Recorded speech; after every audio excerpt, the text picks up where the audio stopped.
ইলিশ তো সবসময় খেয়েছেন, কেউ কি সরিষার ডিম খেয়েছেন? তো আমার মতো এইভাবে বানিয়ে খাবেন সরিষা ডিম। আসসালামু আলাইকুম, আপনারা সবাই কেমন আছেন? আলহামদুলিল্লাহ, আমি অনেক ভালো আছি। তো সরিষা ডিম বানানোর জন্য প্রথমে আমার প্রয়োজন হবে সরিষা। তো সরিষাগুলোকে আমি আগে থেকে ধুয়ে পরিষ্কার করে রেখেছি, এগুলোকে আমি সুন্দর করে বেটে নিব। তো এর সঙ্গে দিয়ে দিয়েছি এক টুকরা বোম্বাই মরিচ, এটাকেও আমি সুন্দর করে বেটে নিব। তো এর সঙ্গে আমি আলাদা করে একটু নারিকেলও বেটে নিয়েছি, দুগুলোকে আমি একসাথে সুন্দর করে বেটে নিয়েছি। বাটা হয়ে গেছে, এগুলোকে আমি তুলে রেখেছি। এখন আমার প্রয়োজন হবে ডিমগুলোকে আমি আগে থেকে সিদ্ধ করে রেখেছি, এগুলোকে আমি এখন সুন্দর করে ভেজে নিব।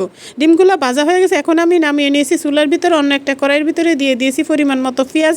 এগুলোকে আমি এখন সুন্দর করে ভেজে নিব। পেঁয়াজটা ভাজা হয়ে গেছে, এখন আমি এর ভিতরে দিয়ে দিব সরিষা বাটা দিয়ে আমি এটাকে সুন্দর করে ভেজে নিব। সরিষাটাকে একটু ভেজে এর ভিতরে দিয়ে দিব সামান্য পরিমাণে একটু নারিকেল না দিলে সরিষাটা তিতা লাগবে, এই জন্য আমি এর ভিতরে দিয়ে দিছি একটু সামান্য পরিমাণে নারিকেল। এই নারিকেল সরিষা আমি একসাথে সবগুলোকে সুন্দর করে ভেজে নিব। এটা ভাজা হয়ে গেলে আমি এর ভিতরে দিয়ে দিব রসুন বাটা, আদা বাটা, এটাকেও আমি সুন্দর করে ভেজে নিব। এরপর আমি এর ভিতরে দিয়ে দিব পরিমাণ মতো হলুদ গুঁড়ো, পরিমাণ মতো মরিচ গুঁড়ো এবং স্বাদ মতো লবণ দিয়ে এটাকে আমি সবগুলো সুন্দর করে একসাথে ভেজে নিব। সরিষা বাটার সঙ্গে আমি কিন্তু বোম্বাই মরিচ দিয়েছি, এটা দিলে ফ্লেভারটা ভালো আসবে, খেতেও ভালো লাগবে। তো বোম্বাই মরিচটা কেউ স্কিপ করবেন না, ওইটা দেওয়ার চেষ্টা করবেন, আর যদি না থাকে তাও সমস্যা নাই। সবগুলো মশলাকে একসাথে সুন্দর করে মনের আনন্দে ভাজতে থাকবেন, গান গাবেন আর ভাজবেন। এইভাবে ভাজাভাজি শেষ হয়ে গেলে এর ভিতরে দিয়ে দিবেন সামান্য পরিমাণে একটু পানি দিয়ে এটাকে সুন্দর করে লাড়িয়ে দিবেন। এখন এসে চুলার আঁচটা একটু কমিয়ে দিবেন, চুলার আঁচটা কমিয়ে এটাকে সুন্দর করে লাড়তে থাকবেন, একদম চুংপুং স্টাইলে লাড়তে থাকবেন। যতক্ষণ পর্যন্ত এটা শুকানো না শুকাবে ততক্ষণ পর্যন্ত এটা লাড়তে থাকবেন। এটা শুকিয়ে গেলে এটা তেলটা উপরে চলে আসবে। তো আমার মন চাচ্ছে এখনই তো মনে হয় খেয়ে ফেলি, তো এখন তো আর খাওয়া যাবে না।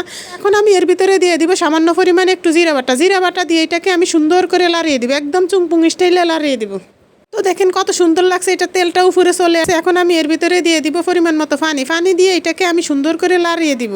এখন এসে আমি চুলার জালটা একটু বাড়িয়ে এটাকে আমি সুন্দর করে লাড়িয়ে দিব, একদম চুংপুং স্টাইলে সুন্দর করে লাড়িয়ে দিব। লাড়ানো শেষ হয়ে গেলে আমি এখন একটা ঢাকনা দিয়ে রেখে দিব কিছুক্ষণের জন্য। কিছুক্ষণ পর ঢাকনাটা তুলে এটাকে আমি আবার সুন্দর করে লাড়িয়ে দিব।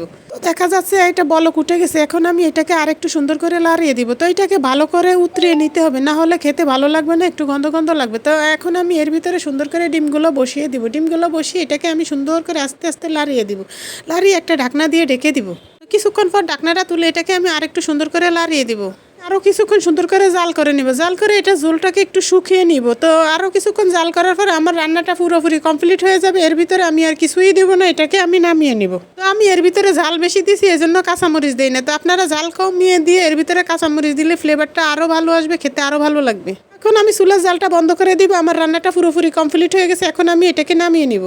দেখুন দেখতে কি সুন্দর লাগছে, খেতে অত্যন্ত সুস্বাদু হয়েছে। তো আপনারাও এইভাবে আমার মতো বাসায় ট্রাই করবেন। আশা করি আজকের ভিডিওটা আপনাদের সকলেরই ভালো লেগেছে। ভিডিওটা ভালো লাগলে প্লিজ লাইক করবেন, কমেন্ট করবেন, বন্ধুদের মাঝে